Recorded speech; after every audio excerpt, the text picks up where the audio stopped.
On the night of November 6th, a man emerged from a forested area in rural southeast Ohio. He had went to a farmhouse, knocked on the door, and asked for help. When our sheriff arrived at the scene, Scott Davis tells a story of what had happened to him.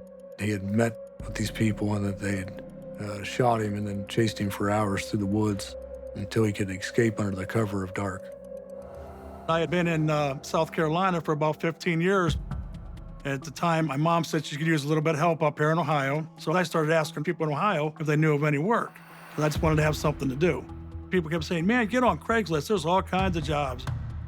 So I got on there, started looking, and I just happened to come across a job there that said take care of 688 acres in southern Ohio, $300 a week, furnished trailer, utilities paid. I said, well, that sounds pretty good. So I responded to the Craigslist ad, and I started emailing back and forth with this person called Jack. Finally, we started making telephone conversations. We were talking about motorcycles, and I told him that I had a dyno lowrider, nice bike. He said that there would be a place for me to park it in the barn.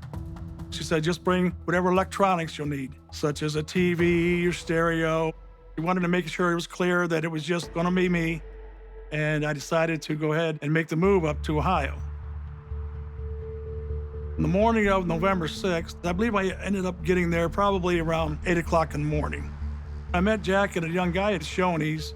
He said this was his nephew. He said, so let's go in and get something to eat. After breakfast, the men climb into Jack's white Buick to take a look at the farm that Scott will manage. We're heading out towards the farm. I'm paying attention. Started on a nice 2-lane country road. It was paved. And then we made another turn, and then the road got smaller. We continued driving down this country road, and there was no cell phone service right there, no bars. He looks over at his nephew, and Jack says, remember where I got that deer last week? He says, I want you to pull off the side of the road. So me and Jack both get out of the car. We start walking down these trails. And the farther back we got, the less trail it was. And now it's getting to where there's not really a path anymore. It wasn't a second later, I heard click. I knew that sound. The gun just misfired. The hair on the back of my neck stood up, and I spun around. I put my elbow up. That's when he hit me in the elbow. That's when he shot me. And I looked at him. I said, what the are you doing? And I looked at his eyes, and his eyes were pitch black, like shark eyes. There was nothing in this man's eyes, nothing. Scott runs for his life as Jack continues firing in his direction. I thought I heard 5 at that point, then I figured 1 misfire. So I figured he'd already went ahead and shot all the bullets that he had. As I was running away, my hat fell off, and I just kept running and falling and running and falling. Scott stays hidden for hours. When darkness finally comes, he runs several miles down the road until he finds a house. So I went and knocked on these people's door, and then they called the sheriff for me and the ambulance. On the morning of November 7th, I began my investigation. Scott had met with these new employers the morning of the shooting. I was able to request the surveillance videos from the restaurant. I viewed the video. I could clearly see Scott Davis in the lobby of the restaurant, and he was with an older, kind of bigger guy, and I could see a younger person that was with them. Investigators think they might know the older man in the video. We had recently been involved with a case of U.S. Marshals on a manhunt for a fugitive. He had been in and out of jail and prison most of his life. And after I looked at the surveillance video, same size, same build, we thought there was a good chance that the person masquerading as Jack was in fact that fugitive, Richard Beasley.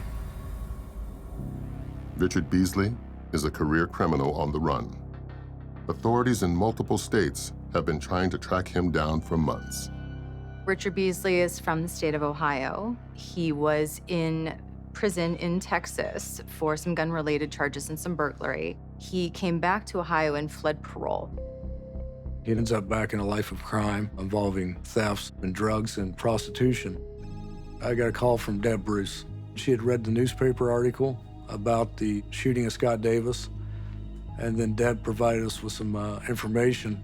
that her brother, David Pauly, had very similar, almost identical details of applying for a job on Craigslist on a cattle farm, which she believed would be in Noble County. Deb told us that this had happened around October 22nd, 23rd, and nobody had heard from David since. That was approximately 2 weeks before Scott Davis's incident, so we were pretty confident at that time that there could be a potential another victim. I was able to get some cadaver dogs, and we were able to find an area of interest that one of the dogs actually indicated on. It was a very wet area, and as the dog was digging, blood began bubbling up from the ground into the water on the surface. We excavated the area. We found a white male who had been buried very shallow, maybe 12 or 18 inches deep, face down. He had an injury to the back of his head, which was consistent with, we believed, a gunshot wound. And we located a bracelet. I took it, and I made a phone call to Deb Bruce. Deborah Bruce, his sister, she knew instantly that that was something that he wore all the time and he never took it off. So it gave us pretty much point positive that that was David Pauly in that shallow grave. While investigators continue to comb the woods for any additional evidence, the family of 56-year-old Ralph Geiger has worries of their own. He was living in Akron, Ohio. He was homeless. And then he saw an ad for being a caretaker on a farm, called the number, and went to Southern Ohio to interview and hopefully get the job. Ralph took the job in August of 2011. But by November of 2011, nobody in the family had heard from Ralph for an extended period of time. On November 15th, we were able to locate Richard Beasley's wife and his daughter. When shown the Shoney's surveillance video, they immediately picked out Richard Beasley was the larger man in the video, and then they said, we can also identify that young man, and his name is Brogan Rafferty. Brogan and Richard are friends. They go to church together. And she advised that Brogan Rafferty was approximately 16 to 17 years old. 10 days after the shooting of Scott Davis, and 1 day after discovering David Pauly's body, authorities on the hunt for Richard Beasley track his phone call to an address in Akron, Ohio. I called the SWAT team and sent them to that location. And Detective Mackey and I were at breakneck speed going to Akron. At the same time, they located Mr. Beasley as he was walking, and they were able to take him down. We arrived just after Richard Beasley had been put in handcuffs on the street. This is the first time I've seen Richard, and I'm face to face with this killer. Right in the middle of this whole thing, we get another phone call from a woman identifying herself as Mrs. Kern. Tina Kern is the ex-wife of 47-year-old Tim Kern, a father of 3 living outside of Akron, Ohio. Mrs. Kern reports to us that he was missing, and she had last contact with him on November 12th. She told us that he responded to this ad on Craigslist for a job. That was very concerning to us. Timothy Kern went missing around November the 12th, and Scott Davis got shot on November 6th. It is extremely disheartening to think as you're trying to find these suspects and arrest them, they possibly could have had another victim. We now realize we have 4 men with similar backgrounds who answered what we believe is the same ad for a job on a farm. 16-year-old Brogan Rafferty is finally coming clean about his role in a string of murders he is suspected of carrying out with 52-year-old Richard Beasley. Brogan tells us during that interview that Richard Beasley doesn't own any property in Noble County. There was never a farm. They had made contact with Ralph Geiger and offered him this job, which Ralph ultimately said he would take. When Ralph arrived for his first day of work, Beasley and Rafferty took him into the woods, where they said the farm was located.